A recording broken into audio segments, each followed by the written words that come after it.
Microphone check 1, 2. All right, so I'm Jose. I'm with Acxiom. And so how many of you guys know what Acxiom does?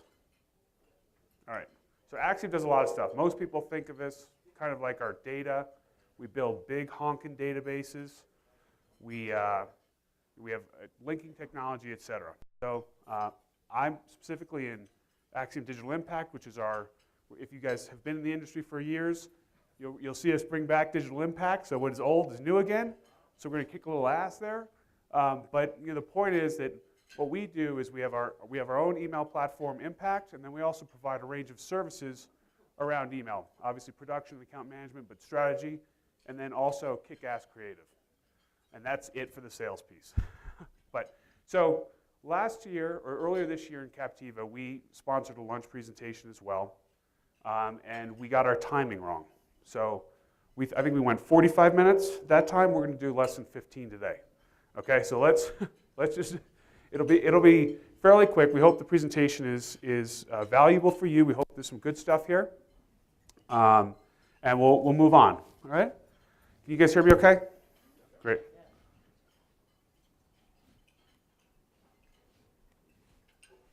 All right.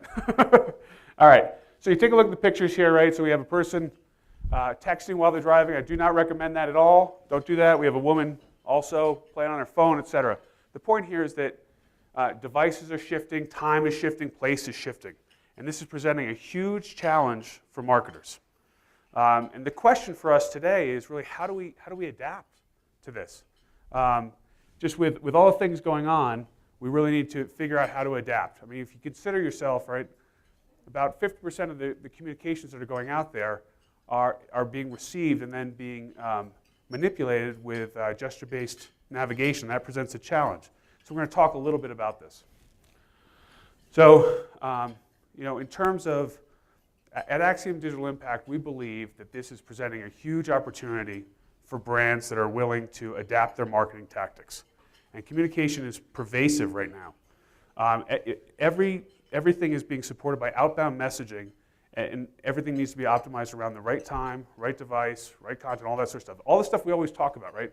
Trouble is everyone's always talking about it, So anyway, with that, so our business at Acxiom has changed, and so has our clients' business, okay? So they're thinking about the mobile web very differently. They're thinking about, timing, place, creative certainly. They're thinking about pole position, all these things in a real-time environment that makes it very, very difficult to deal with. And the reason we use Rodale as an example here. Rodale's a client. If you don't know Rodale, they are a publisher. They publish men's health, obviously, but women's health, prevention. They also do books, things like LL Cool J, Platinum Workout. You guys do that? That sort of thing. So Rodale is a very sophisticated marketer. All right, so 2 or 3 years ago, they tackled automation and decision engines. They have a single view of the customer.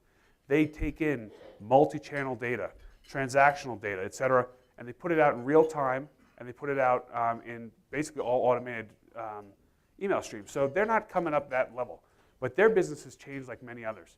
The mobile web has really affected what they do because they're no longer just a publisher and a marketer. What they are now is they're a publisher, a marketer. They have to get their content out in multiple applications, whether it's web, print, et cetera, and then they've become app marketers, right? So one of the challenges is when you have actually publications that are apps, you then have to market those apps and monetize them, attract them. So all this stuff is becoming a big deal. So we believe there's a big challenge out there. So also, in terms of what people need to do with the mobile web, right? We've got to challenge really what we've thought about in terms of creative design. Matt spoke about responsive or adaptive design. That's wonderful, but one of the things that we've really noticed is that we used to be able to present our creative, and again, kick-ass creative, second sales pitch, but we used to be able to present our creative on the desktop, right? And so you just do a very simple thing, but now we've got to present it on multiple creative versions. We've got to show different devices, all these things. And that is really challenging us to focus on what are the different best practices that we really kind of have to eliminate and are used to. So things we're seeing here, just examples of some of the creative we've done around horizontal scrolling and things like that. I'm not saying that's the best practice by any stretch, but rather things that we have to challenge. And then also preference centers, again, not going to talk about the validity of preference centers versus another, but rather, we've really tried to use creative and responsive design and those sort of things to make them more fun versus the kind of the simple poll, radio button type of thing. So that's mobile web, challenging what marketers do. We all need to adapt. It's not just the creative. It also means it's creative. It's connecting mobile and web and email and all those things. So SMS to mobile web pages, email to mobile web pages, apps to mobile web pages, and so on and so forth. And that really takes the whole conversion path and extends it. And we have a duty as marketers to really kind of focus on those things and iterate.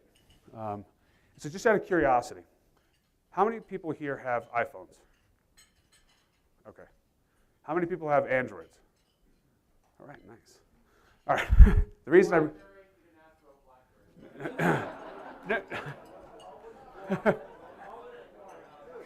well, you're right, I did not ask about BlackBerry.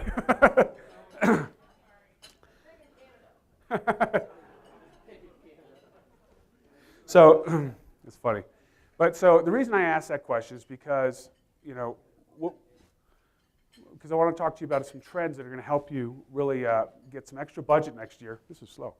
In terms of making some changes that you do need to make in your marketing tactics, okay? So the first one is really around mobile web traffic. You guys see that?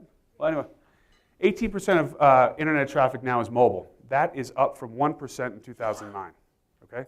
So that's a big, big, big shift, okay? And marketers need to be ready for that. Android is on the rise. The reason I did the poll, right, is because everybody seems to always show everything on Macs now and iPhones and all that sort of thing. But the reality is that that is not the norm. This is a graph, which you can't see at all, but that is, the green is Android. And the little brown one there is iPhone in terms of total shipments and things like that. So Android is a serious, serious thing to deal with. And it's nice sometimes when you look at email on iPhones because it auto scales and it looks good and all that sort of stuff. But Android is something that we all need to take into account.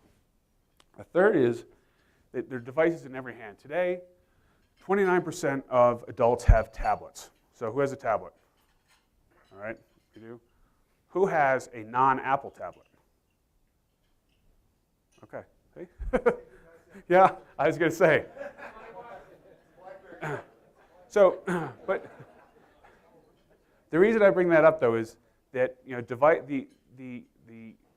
everybody thinks about smartphones, but tablets are really going to be about what's that? Are really about where? Yeah, yeah. I remember the Newton, but so anyway, so the iPad is really the I in Apple. That's what this is about. So today, what you're seeing here is that blue in that graph is actually the number of cumulative shipments of iPads, and the brown are iPhones. So iPad is a much bigger part of the business in the future. And then the little green there is iPods. And the fourth piece here is that mobile apps and mobile marketing are starting to really take off. A lot of the expenditure for companies right now is really around making apps and making them valuable. And that's presenting a new challenge for marketers because app marketing is very difficult. App marketing it's great if you have a good one, but if you don't, you have to recover from that sort of a situation. And then people are going, oh my God, what do we do with this? Because everything in Google Play or whatever has bad comments and that sort of thing. So you have to really kind of rethink how you do these things. These are all these trends that in terms of when bringing them together, you can really start, every time I step there, you can bring them together to help justify some extra budget.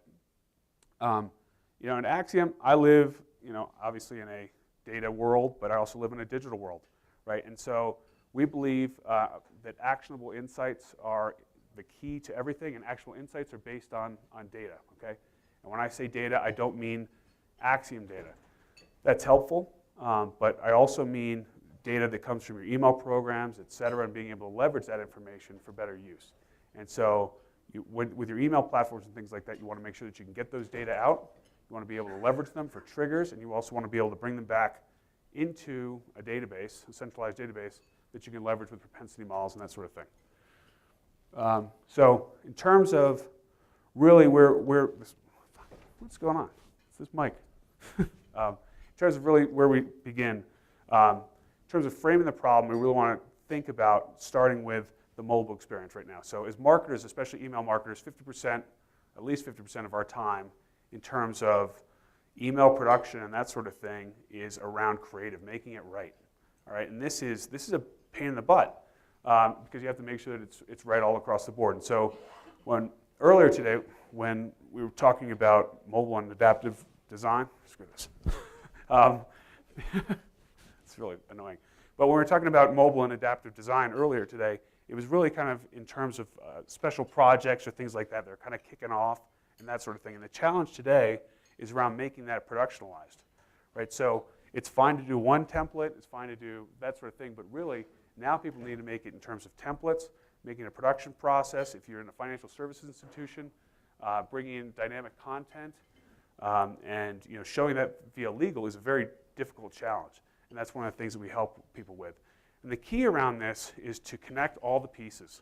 Site, as we say, email, creative, SMS, et cetera, and then to iterate. Get better in each single point. Don't try to do the whole thing at once. This is the last slide,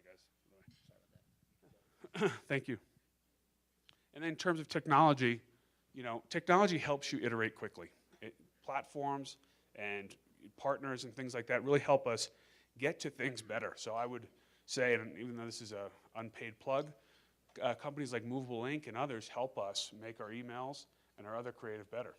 Sorry, Vivek, but it's a plug. And then really adapting to the real-time nature of the content and being able to do that. And then data, right? So we are Acxiom. Data and insights are extremely important. Behavioral data is also important, but it's transient. So what I mean by transient is that the fact that somebody clicked or the fact that somebody looked at a website or did a shopping cart is important to a degree. It's important in that period of time, but that period of time goes away very quickly. So you need to use that for where it's good. So things like abandoned cart, very good, we all know that. Website triggers and things like that based on activity, passwords, and that sort of thing. But we also believe and know that things like propensity models and data really help us drive what's going on. So the real life situation there is that not every transaction, believe it or not, is done on a website. So knowing that people buy offline via other channels helps you understand that those people are in market, they're buying from you, they have activity, and should probably receive some level of special information. So, and not enough email marketers tend to leverage those data for the right purposes. So again, the message here is mobile web is really challenging the way that we do things. Marketers have to adapt, and they have to adapt and be iterative. They have to be better today than they were yesterday, and so on. This is going to continue to change. Mobile, we've all heard it, everyone talks about it. It's obviously here. Mobile takes on many different forms. It takes on phones, it takes on tablets. And we need to use technology to get better and use data to drive conversions. So with that, where's my little clicker here? Can you advance it? What did I do with it? Anyway. Thank you. So anyway, the future is really dictated by what you do today, not tomorrow.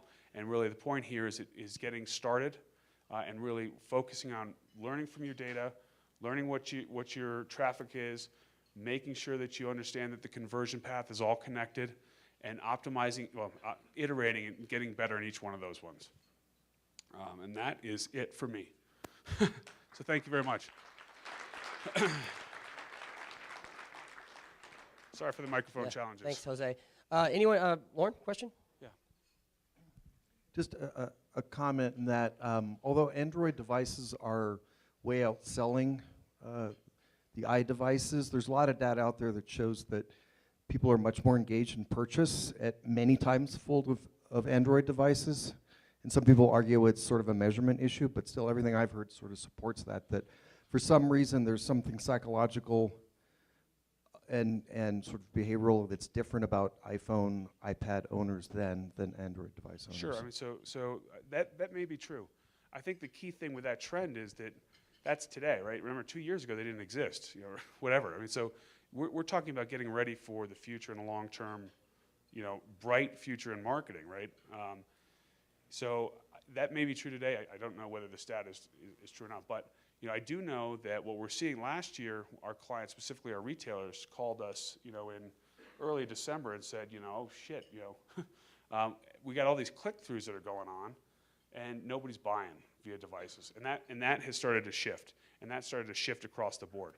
The other thing that's happened, and we see this in our data, is that I think a lot of the data, to your point, Lauren, are skewed because, when you look at a lot of the stuff that's going on, the purchase is a little easier to get, but specifically in email, a lot of the data that are around there around device and things like that is really skewed toward Apple devices because they render images, right? And not all the Android devices do. So I think you see a lot of skewing there also. So any other questions? What was my time, by the way?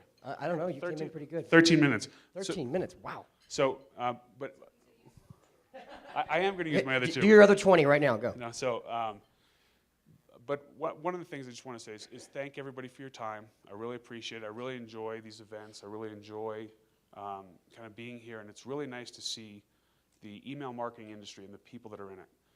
There are a lot of really good people, extremely intelligent, and it's very nice to see you all. Thank you. Thanks, Jose.